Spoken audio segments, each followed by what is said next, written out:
What's up, everybody? It's Fireplace Friday. I'm Jeremy, your host with Fluesbrother's Chimney Service. Down here taking a little siesta in the Lake of the Ozarks.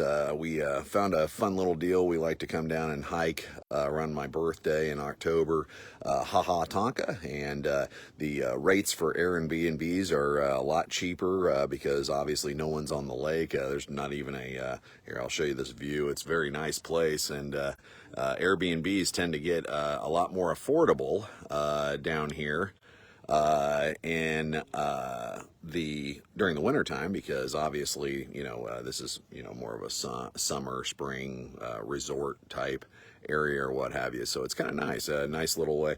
I'm still working. Most business owners always do a little light work, but I've got a presentation that I'm writing, the Johnson County contractors licensing.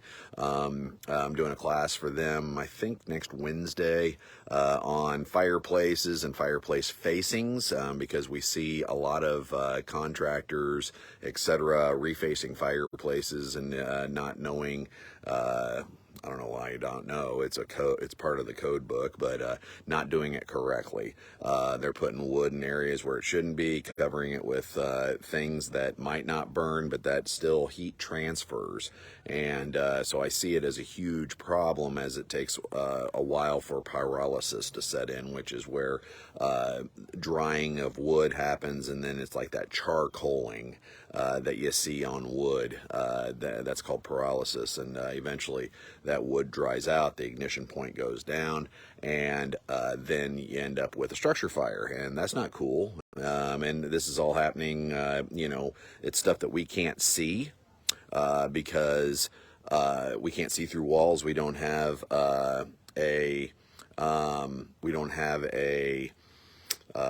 X-ray vision or anything, so it's very hard. We can suspect sometimes, but anyways, and then of course people assume that we can see through walls. We can't see through walls, so we didn't do the work, we didn't create the problem, and unfortunately we can't inspect the area because it's all covered up. So anyways, big problem, trying to get the knowledge and education out there to contractors. Hopefully the word will get out, and hopefully everybody will raise the bar and do the job correctly. Anyways, so another thing I wanted to go over today is gas fireplace service. This is the time of year where we get a lot of more gas fireplace service because the fireplace isn't working or what have you. The best solution for that, because we find that the number one reason it's not working is it's never had service ever, and it's 20 years old or what have you, which most appliances only have a lifespan of about 20 years. So of course then things start breaking down or what have you. And so if you have that maintained, don't wait until it breaks down, just like your furnace or your water heater at your house, things like that. So then the other thing is we're kind of seeing an interesting trend. A lot of people are working from home these days, and they'll schedule services while they're working, and they have a meeting or what have you. So when we're done with the service, or they're at the home and they don't take the time to get educated at the end of the appointment by one of our technicians, and then they're calling on the phone later wanting the technician to go over the report with them, which sounds logical, but there's a lot, when you have a service out to your home, like our garage door opener broke on us the other day, the actual mechanism machine, and I'm not sure why. I'm a technician, I check things out and everything, it's got power, etc., and I'm not sure why. So the wife said, well, why don't we, we'll call A1 Garage Door, which is the owner is a pretty spectacular guy. Shout out to them. Tommy Mello, A1 Garage Door. Very neat company. We've had them out at our house before. And she said, well, let me set that up. And I said, well, let me set it up, because I want to be there when they come do it.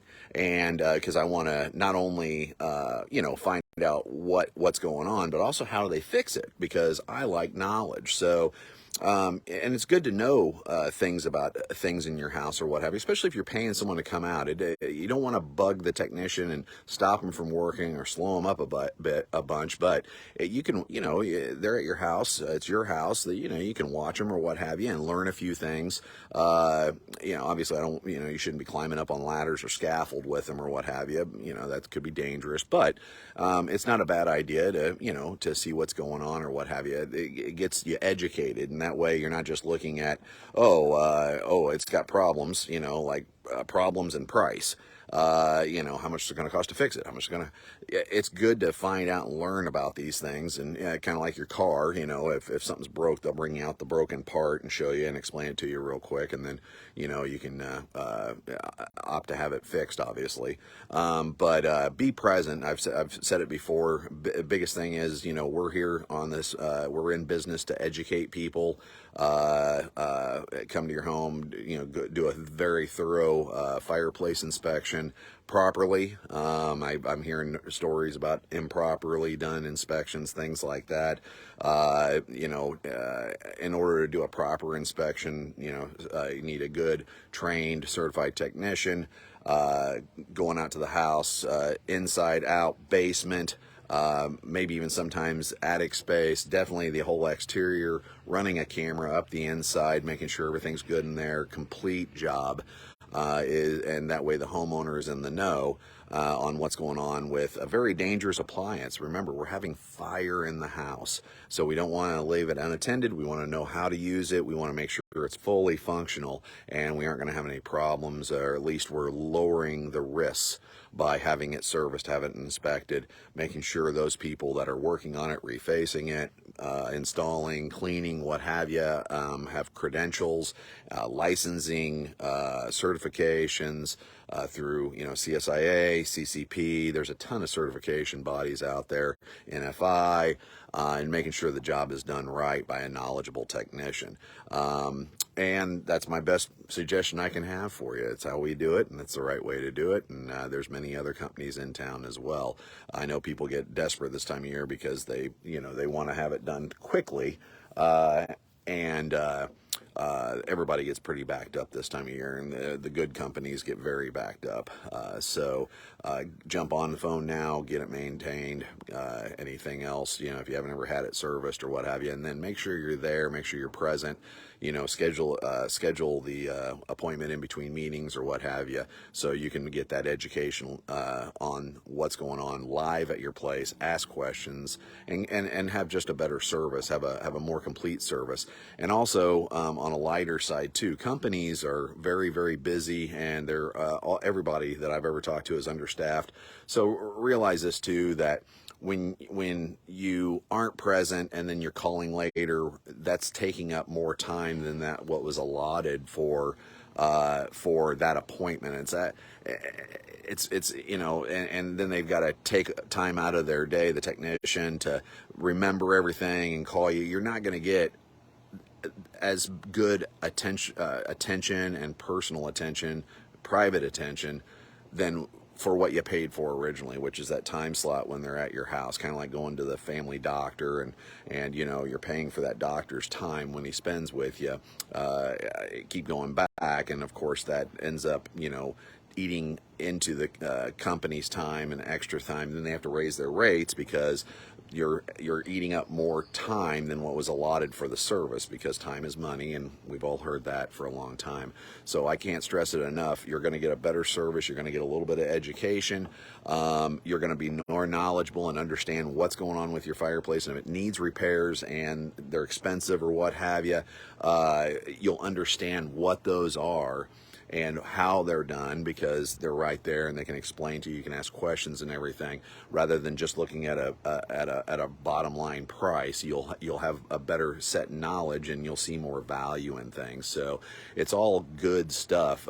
It's your home. You want to make sure you're knowledgeable about it. So don't miss that opportunity when a technician, whether it be a chimney sweeper, a plumber, or anybody is at your house. Never miss that opportunity to learn a little bit more about your home and the appliances in it. All right, have a great day. I got to get back to work here. I got like 200 slides to write still, so I'm going to be eating up a lot of that, and then probably do a little hiking at Ha Ha Tonka, and kind of rinse and repeat for up until Sunday when we come back. So big tip of the day is, if you want a little weekend getaway, you need some quiet, you need some serenity to see a nice view or what have you. Again, here, check this out. we're paying for a view here, and nobody on the water except the birds. I don't know if I can zoom in, but the birds are over there, so it's pretty nice to do your work and do this, and it's a pretty cheap little trip. And I don't even think they charge anything to go to the state park and hike. If it is, it's probably a few bucks. So, and it's a little bit of a change. It's only a couple 3 hours away from Kansas City, so it's very nice. I think a lot of people have been to the Lake of the Ozarks, but most of them know it as tons of boats and tons of activity and everything. But there's another side of it, and it's a more affordable side of it if you come out this time of year. Maybe have a bonfire, maybe make some s'mores, have a little brain break, or if you need some quiet time to work on a project for work, even though you're still working, internet access is good. We have Wi-Fi and everything out here, and so it's kind of nice. It's kind of nice little break. So I encourage you to do it as well. Have a great weekend. Jeremy with Fireplace Fridays. We'll see you next Friday. If I can figure out how to shut it off.